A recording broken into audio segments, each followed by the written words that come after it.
मु श्री सुखदेव महंत भारतीय जनता पार्टी केन्दुझर जिलार सभापति।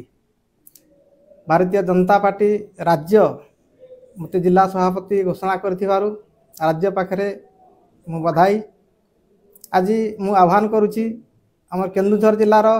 समस्त कार्यकर्ता भाई और भौणी मानू जे कार्यक्रम ये संगठन कार्य तेणु आपण मैंने समस्त सहयोग